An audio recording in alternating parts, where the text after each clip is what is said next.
Good day everyone, my name is Angelica Joy B. Pulido, grade 12 student from Imelda R. Marcos High School. So sa pamamagitan ng Radyo Eskwela, mas madali ko nang nauunawaan ngayon ang bawat aralin. Mas natututunan ko kung paano ito dapat sagutin. Ang mga katanungan sa aming isipan ay kanilang binibigyang kasagutan. Ang mga gawaing hindi maunawaan ay kanilang ibinabahagi at tinuturo upang lubos naming maunawaan. Dahil sa sipag at tiyaga nila sa pagtuturo, kaming mga mag-aaral ay mas lubusang natututo. Radyo Eskwela ay nakakatulong upang palawakin ang kaalaman ng mga mag-aaral. Dahil rito nakakakuha kami ng mga kasagutan at impormasyon na aming magagamit sa aming pag-aaral. Radyo Eskwela ay nagsisilbing instrumento patungo sa magandang kinabukasan. Mga hinahatid na serbisyo at kaalaman sa amin magsisilbing kayamanan. Ating huwag kakalimutan, Radyo Eskwela sa Isabela, patuloy ang edukasyon. Senior High School On-Air Academy. Unstoppable! Delivering you quality education amidst pandemic. To defend school opening to October 5. Unstoppable! Giving you accessible learning platform anytime, anywhere. Ang klase, whatever form it is. Comprehensible! Buckle up and get yourself ready. I will repeat, then you will do it later on. Accurate! The sphere that includes all living things. Today, we will be talking about rational functions. Simplify. This is Jaw speaking. How may I help you? This is Ed School Radio's Senior High School On-Air Academy. And now, here's your new episode for New World, New Literature. Your guide for the subject, 21st century literature from the Philippines and the world. New world, New World, New Literature. New world, new literature.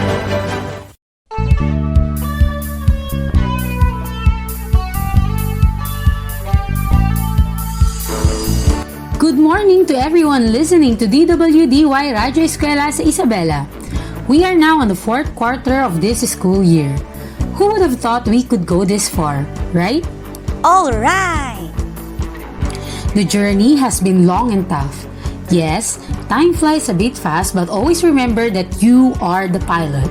On the journey with you, I am teacher Patricia Andramel, your radio teacher for today's episode. Before we begin, let's check first the activity that you did last episode. This will serve as our review on the previous episode, so please listen attentively. Last time, we listened to the representative text from Asia.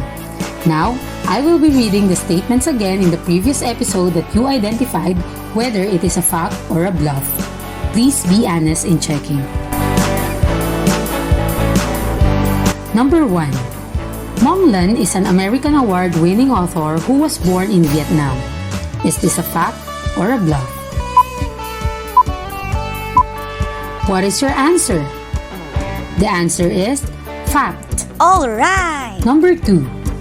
Murakami is from South Korea and the writer of the short story entitled Scheherazade. Is this a fact or a bluff? What is your answer? The answer is bluff. Wow! Number 3. In Kim Yong-ha's The Last Visitor, the characters Yong-sun and Chong-soo are both graduates of the same prestigious art school. Is this a fact or a bluff? What is your answer? The answer is fact. All right! Number 4. Ali Ahmad Said Esber is also known as Adonis or Adunis. Is this a fact or a bluff? What is your answer? The answer is fact. All right! And for number 5, Ouyang Jang-hye is a renowned Korean poet who served as an assistant detective at the military police. Is this a fact or a bluff? What is your answer? The answer is bluff. Wow! I am hoping you got all the answers correctly. But if you didn't, you don't need to worry much because you still have today to improve. So, you better review your notes to refresh your memory from the previous lesson. Okay? Yes, ma'am. That's good. Now, it seems like you are ready to get through with our lesson for today, and I can feel your readiness. But before that, let's listen to a friendly reminder brought to us by the Department of Education. Tayo na sa Radyo Eskwela. Tayo na! Huwag mo nga akong maiiyakan dyan. Hindi ka artista para magdrama-drama ng ganyan. O ano naman ngayon kung binubuli ka sa school? Mahina ka kasi kaya ganyan. Yung mga pinsan mo ang tataas ng marka, tapos ikaw ano? Pumasok ka na doon at mag-aral ka na. Ang napabayaan at napahabang bullying ay maaaring maging sanhi ng depresyon. Ang mga usaping ito ay hindi biro at hindi pawang kaartehan lamang.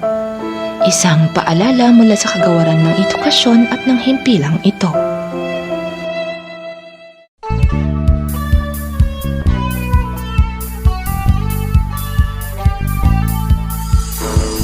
We're back! You are still with me, Teacher Patricia.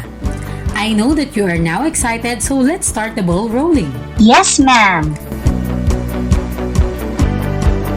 Today, we will be engaged in writing a close analysis and critical interpretation of literary text and identify representative text and authors from North America. If I'm not mistaken, I know there have been times when your teacher asked you to analyze a story or a poem.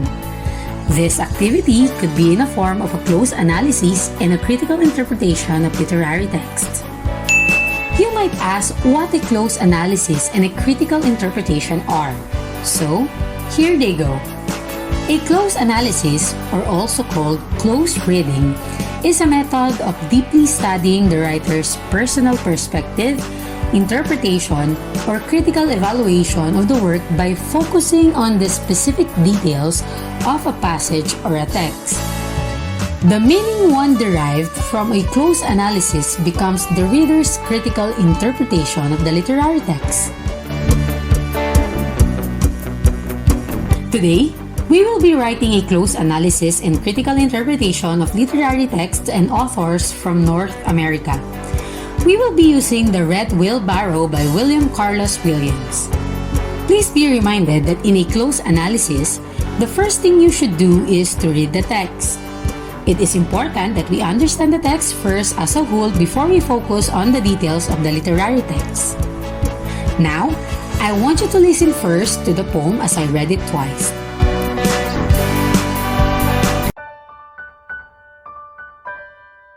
The Red Wheelbarrow. So much depends upon a red wheelbarrow glazed with rainwater beside the white chickens. That's for our first reading. Now for our second reading. The Red Wheelbarrow.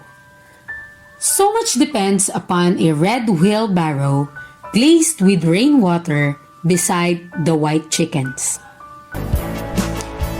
That's it? Yes, it's a short poem which consists of 16 words and 8 short lines. I told you a while back that before we focus on the specific details of the text, we should first understand it as a whole. Now, what do you think the poem conveys? I know you have something in your mind because I believe you have seen a wheelbarrow.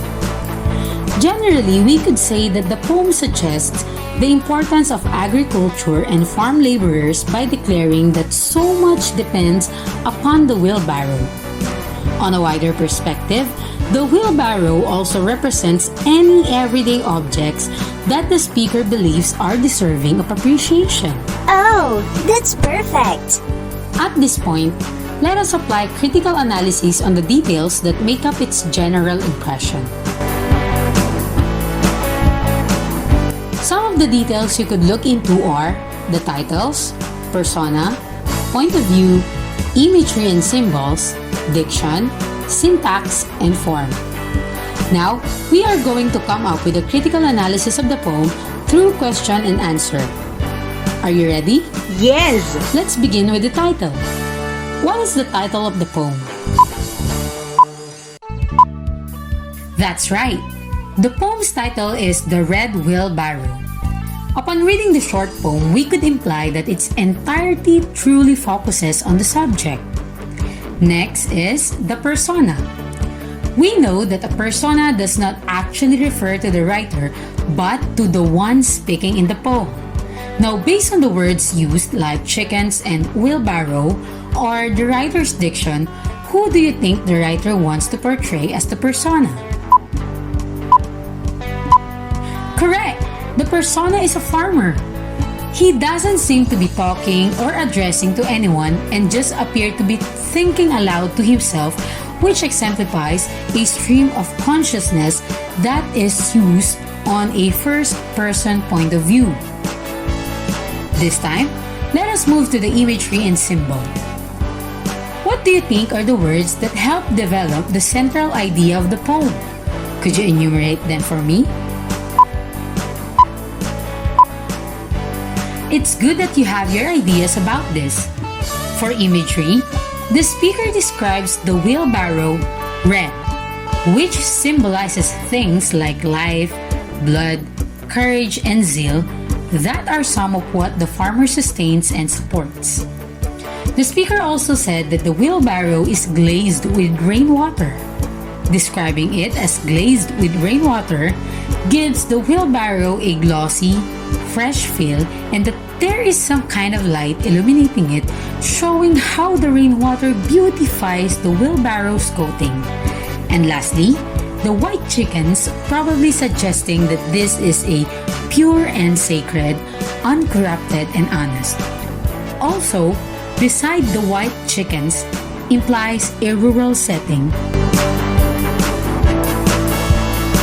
Isn't it amazing how a single sentence poem could mean a lot? Yes, ma'am. Lastly, let's have now the diction, syntax, and form. Diction refers to the writer's choice of words, while syntax means the ordering of words into meaningful pattern. Now, these two contributes greatly into the poem's form. As I said earlier, the poem only has 16 words to describe a simple yet engaging scene in a farm setting. The diction is conversational and simple, creating a calm and casual tone to which apparently is appropriate for the setting, which is again the farm. However, it still has its complexity despite its shortness. The arrangement of words and the poem's form are seen by using the strange breakpoints to emphasize certain words and letting the words and their rhythms work for themselves. For example, the first stanza, "So much depends upon," illustrates this by making the reader's eye and mind just hang off the words depends and upon. This assigns a sense of importance towards the forthcoming object, which is the red wheelbarrow. It is also notable that the words wheel and barrow are placed on separate lines, not just to be consistent with the rhythm, but to dissect the object in its simplest form, a wheel and a barrow. The speaker also highlights the importance of the wheelbarrow on the scene by saying that the chickens are beside the wheelbarrow, not the wheelbarrow beside the chickens. This is as if the wheelbarrow is some sort of a leader having an important role on earth and the other objects are beneath it. The Red Wheelbarrow by William Carlos Williams could be seen just a poem about a meaningless wheelbarrow. Upon deeper consideration, however, the reader can uncover layers of depth that speak of disguise, appreciation, and usefulness. That is how one applies a close analysis to a literary text. Close analysis truly requires critical thinking, and that is what's good about it. One analyzes, synthesizes, and evaluates information gathered from text. Before we proceed with the activity, let us recall the concepts you learned in today's episode. A close analysis, or also called close reading, is a method of deeply studying the writer's personal perspective, interpretation, or critical evaluation of the work by focusing on the specific details of a passage or a text. Some of the details one could look into are the titles, persona, point of view, imagery and symbols, diction, syntax, and form. Wow! I hope you understood our lesson. So before taking the activities, let's have this short reminder. I will be right back. Tayo na sa Radyo Eskwela. Tayo na! Ladies and gentlemen, let's welcome our Miss Earth Warrior 2020 from the Philippines. Hi everyone. Miss Philippines, for you, what is the biggest problem the Earth is facing today and how can we solve it? Earth is suffering because of us humans. Climate change and global warming are the biggest problems caused by our bad acts. So I think the best solution is the practice of 4 R's. Let's reduce our carbon emission. Let's reuse for conservation. Let's recycle plastic and let's rethink of our old ways. We only have one Earth, but the Earth has millions of us. Let's love it more than it loves us. Thank you. Let's take care of our Mother Earth. A message from DNR, Depot in this station.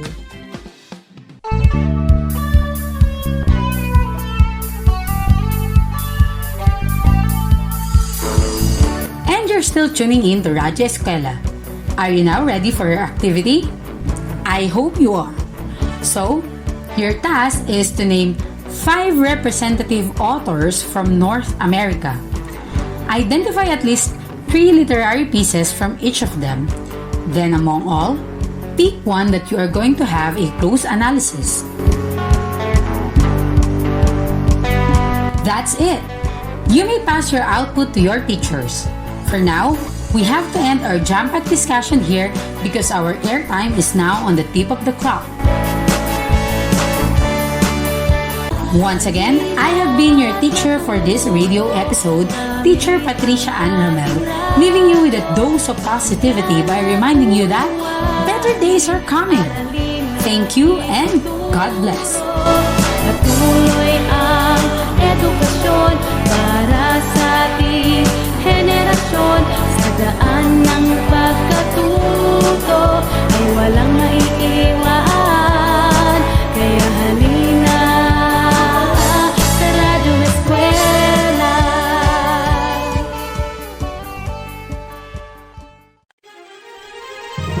Patuloy ang edukasyon para sa ating henerasyon.